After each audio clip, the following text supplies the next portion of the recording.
கிறிஸ்து இயேசுக்குள்ளான உங்கள் அனைவருக்கும் சமாதானம் உண்டாவதாக.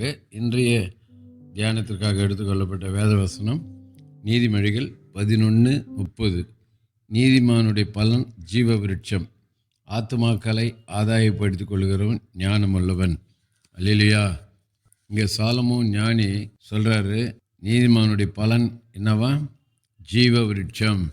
ரெண்டாவது, ஆத்துமாக்களை ஆதாயப்படுத்திக் கொள்கிறவன் யாருன்னு சொன்னாக்கா ஞானமுள்ளவன், வைஸ் மேன். அதுதான் தானியலில் கூட வாசிக்கிறோம். தானியல் 12ஆம் அதிகாரம் 3ஆம் வசனத்தில் சொல்கிறாரு, அழகாக சொல்கிறாரு, ஞானவான்கள் ஆகாய மண்டலத்தின் ஒளியைப் போலவும் அநேகரை நீதிக்குட்படுத்துவர்கள் நட்சத்திரங்களைப் போலவும் என்றென்றைக்கும் உள்ள சதா காலங்களிலும் பிரகாசிப்பார்கள். அதாவது ஆத்மாதாயம் செய்கிறவங்க ஞானவான்கள் ஆகாய மண்டலத்தில் ஒளியை போல அநேகரை ஆண்டவர் அண்டை கொண்டு வருகிறவர்கள் நட்சத்திரங்களைப் போல சதா காலங்களிலும் பிரகாசிப்பார்களாம். ஆகவே நாம் ஞானமுள்ளவர்களாக இருக்க வேண்டும் சொன்னால் ஆத்தும ஆதாயம் செய்ய வேண்டும்.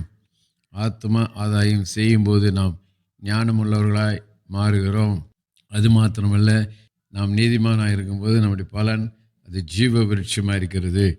அங்கே ஏதேன் தோட்டத்தில் புறக்கணிக்கப்பட்டு தான் அந்த சாப்பிடக்கூடாது சொன்ன அந்த கனி ஜீவ விருட்சம் இங்கே பார்க்குறோம். நீதிமானுக்கு அது பலனாக இருக்குதான். ஆகவே நம்முடைய பலன் ஜீவ விருட்சமாகவும் நாம் ஞானமுள்ளவர்களாக இருக்கவும் நாம் ஆத்மாக்களை ஆதாயப்படுத்துவோம். இது வரைக்கும் ஒரு வேளை ஆத்மாக்களை ஆதாயப்படுத்தாமல் ஏனோ தானோ இருந்தால் கூட இனிமேல் வருகிற காலங்களில் ஆத்மாக்களை நாம் ஆதாயப்படுத்துவோம், ஞானமுள்ளவர்களாய் மாறுவோம். கர்த்தர் நம்மை ஆசீர்வதிப்பாராக. ஜெபிப்போம். நேசி நல்ல தகப்பனே, நாளில் கொடுத்த நல்ல வார்த்தைக்கு நன்றி. அன்றைய வார்த்தையின் பிரகாரம் நாங்கள் ஆத்மாக்களை ஆதாயம் செய்கிறவர்களாக இருக்க பலப்படுத்துங்க, உதவி செய்யுங்க. இயேசு நாமத்திலே ஜெபிக்கிறோம் நல்ல பிதாவே, ஆமென்.